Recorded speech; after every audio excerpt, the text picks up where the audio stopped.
नमस्कार मंडळी. तर आज आपण कोणत्याही डाळीचा वापर न करता टम्म फुगलेली मऊ लुसलुशीत पुरणपोळी बनवतोय. चव एकच नंबर, घरातील सगळेच अगदी आवडीने खातील एवढी स्वादिष्ट. चला तर मग वेळ न घालवता लगेचच रेसिपीला सुरुवात करूया. तर सर्वात अगोदर आपल्याला कणिक मळून घ्यायची आहे. त्यासाठी इथे मी 1 वाटी गव्हाचं पीठ घेतलं आहे. तर सर्वात आधी आपण हे एका भांड्यामध्ये काढून घेऊया. त्यानंतर यामध्ये आपल्याला पाव चमचा हळद घालायची आहे आणि चवीपुरतं मीठ घालायचं आहे. त्यानंतर हे सर्व साहित्य आपल्याला छान असं एकजीव करून घ्यायचं आहे.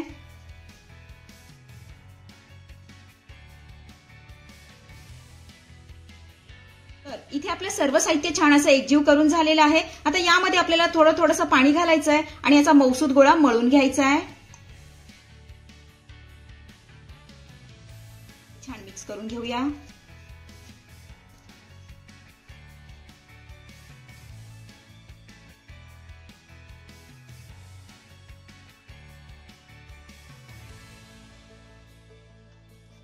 तर इथे तुम्ही बघू शकताय आपला हा मऊसूत गोळा मळून तयार झालेला आहे. हे बघा, इतका मऊसूत मी मळून घेतलेला आहे. आता यावरती आपल्याला अर्धा चमचा तूप घालायचं आहे.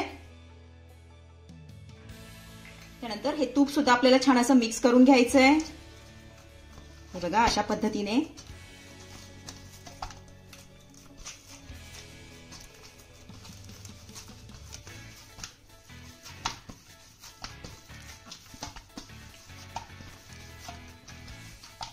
तर इथे तुम्ही बघू शकताय तूप आपल्या कणकेमध्ये छान असं मिक्स करून झालेलं आहे. आता यावरती आपल्याला झाकण ठेवायचं आहे आणि हा गोळा 10 मिनिटं छान असं मुरू द्यायचा आहे.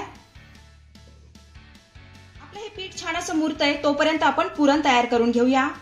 तर आज आपण रताळ्याचं पुरण बनवतोय. त्यासाठी इथे मी मध्यम आकाराची 3 उकडलेली रताळी घेतलेली आहेत. हे बघा. तर सर्वात आधी आपण ही किसून घेऊया. हे रताळा मी छोट्या किसणीने किसून घेतेय. हे बघा, अशा पद्धतीने.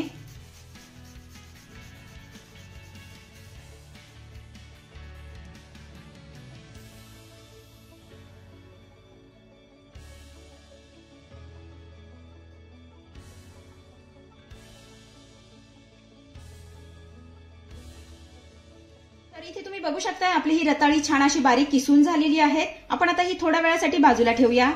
त्यानंतर इथे मी एक छोटं मिक्सरचं भांडं घेतलंय. आता यामध्ये आपल्याला 1 चमचा बडीशोप घालायची आहे. त्यानंतर 4 ते 5 वेलच्या घालायच्या.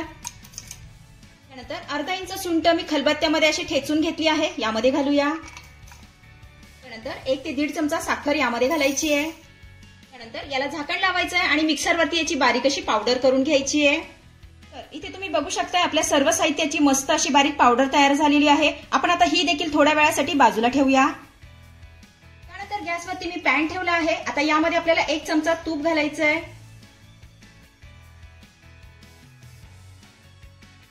तूप आपलं छान वितळलं की यामध्ये आपल्याला किसलेली रताळी घालायची आहे. त्यानंतर हे रताळ आपल्याला 1 मिनिटभर छान असं परतून घ्यायचं आहे.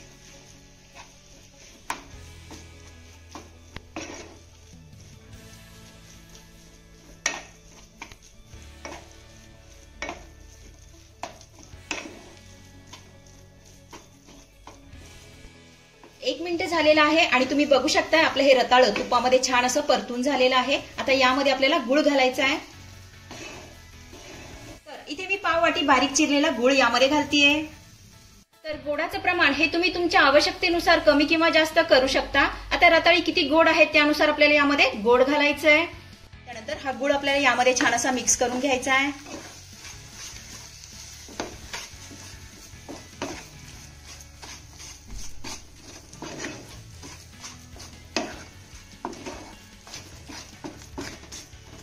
तर इथे तुम्ही बघू शकता आपला हा गुळ रताळ्यामध्ये छान असा मिक्स करून झालेला आहे. आता हे मिश्रण आपल्याला थोडंसं घट्ट होईपर्यंत छान असं परतून घ्यायचं आहे.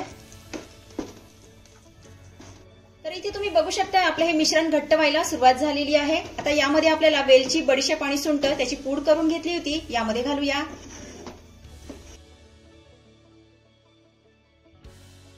त्यानंतर चिमूटभर मीठ घालायचं आहे. त्यानंतर हे सर्व साहित्य आपल्याला पुन्हा छान असं एकजीव करून घ्यायचं आहे.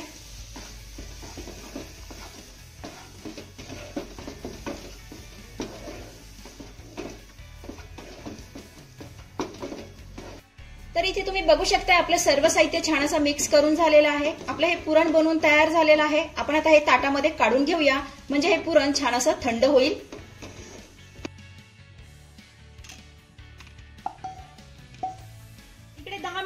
झालेली आहेत. यावरचं झाकण काढूया. तर इथे तुम्ही बघू शकता आपलं हे पीठ छान असं मुरलेलं आहे. पुन्हा यावरती आपल्याला अर्धा चमचा तूप घालायचं आहे. त्यानंतर याला छान असं पुन्हा आपल्याला मळून मळून घ्यायचं आहे.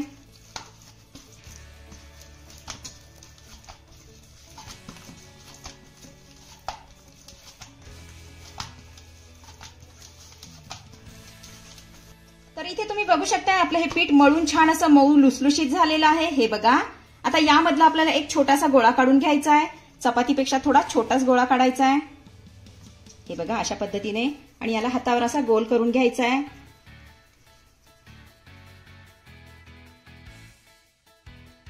त्यानंतर याला आपण सुक्या पिठामध्ये बुडवून घेऊया.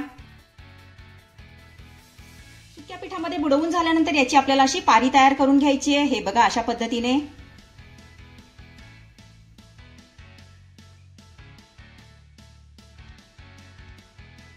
आता यामध्ये आपल्याला पुरण भरून घ्यायचं आहे. पुरण थंड झाल्यानंतर मी त्याचे असे गोळे तयार करून घेतले होते. हे बघा यामध्ये भरून घेऊया. त्यानंतर याच्या कडा आपल्याला अशा जुळवून घ्यायच्या. तर मंडळी, तुम्हाला वंदना किचन मराठी व्हॉट्सअप ग्रुपला ऍड व्हायचं असेल तर व्हॉट्सअप ग्रुपची लिंक मी कमेंट बॉक्समध्ये पिन केली आहे. त्यामुळे ग्रुपमध्ये येणाऱ्या नवीन नवीन रेसिपी सर्वात आधी तुम्हाला दिसतील. ग्रुपची लिमिट मर्यादित असल्यामुळे लवकरात लवकर ग्रुपला जॉईन व्हा. कडा जुळवून झाल्या की हे जास्तीचं पीठ आपल्याला काढून टाकायचं आहे. हे छान असं इथे पॅक करून घ्यायचंय. त्यानंतर हा गोळा आपल्याला पिठामध्ये बुडवून घ्यायचा आहे. हे बघा अशा पद्धतीने. आणि पोलपाटावर ठेवून याची पोळी आपल्याला लाटून घ्यायची आहे.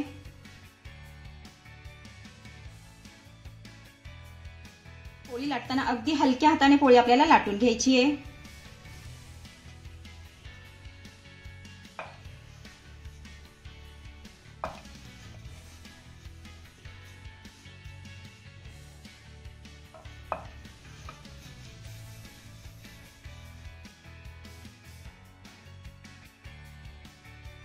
तर इथे तुम्ही बघू शकता आपली ही पोळी छान अशी लाटून झालेली आहे. हे बघा इतकी पातळ मी लाटून घेतलेली आहे. आपण आता ही भाजून घेऊया. त्यासाठी गॅसवरती मी तवा ठेवलेला आहे. आता यावर आपल्याला थोडंसं तूप घालायचं आहे. त्यानंतर एका सुती कपड्याने तव्याला छान असं लावून घ्यायचं आहे. म्हणजे आपली पोळी तव्याला चिकटणार नाही. तर इथे आपला तवा देखील गरम झालेला आहे. आता यावर आपल्याला पोळी घालायची आहे.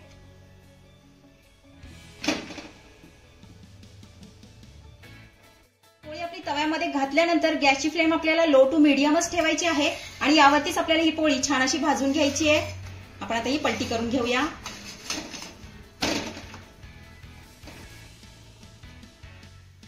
पोळी आपली पलटी करून झाली की यावर आपल्याला तूप लावून घ्यायचं आहे.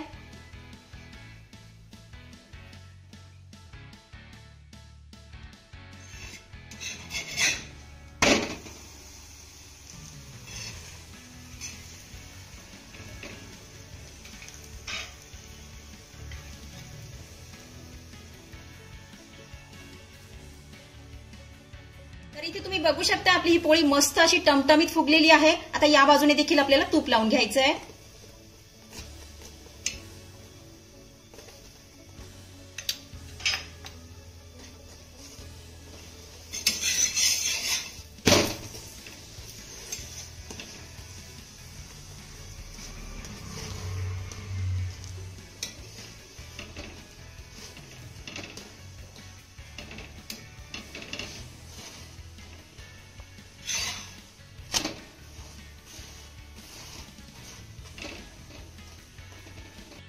तर इथे तुम्ही बघू शकता आपली पोळी दोन्ही बाजूनी छान अशी भाजून झालेली आहे. काढून घेऊया. आता अशाच पद्धतीने आपण सगळ्या पोळ्या बनवून घेऊया.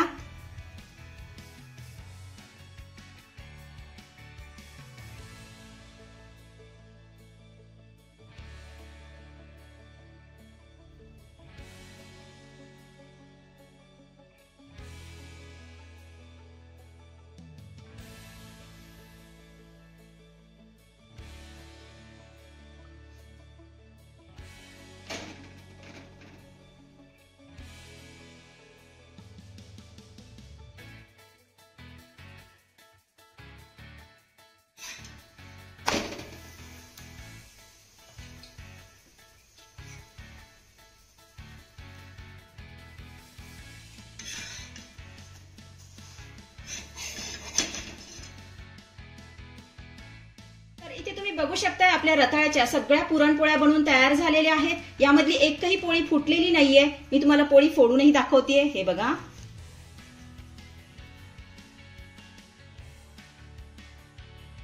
अगदी काठापर्यंत पुरण गेलेलं आहे, हे बघा। अतिशय साधी आणि सोपी रेसिपी आहे, नक्की करून बघा। तर मंडळी, आजची रेसिपी तुम्हाला कशी वाटली, आवडली असेल तर मला कमेंट करून सांगायला अजिबात विसरू नका। आणि हो, सर्वात महत्त्वाचं म्हणजे खाली असलेलं सबस्क्राईबचं बटन दाबून शेजारीच असलेलं घंटीचं बटन दाबून ऑलवर क्लिक करा, जेणेकरून येणाऱ्या माझ्या नवनवीन रेसिपींचं नोटिफिकेशन सर्वात आधी तुम्हाला दिसेल। धन्यवाद।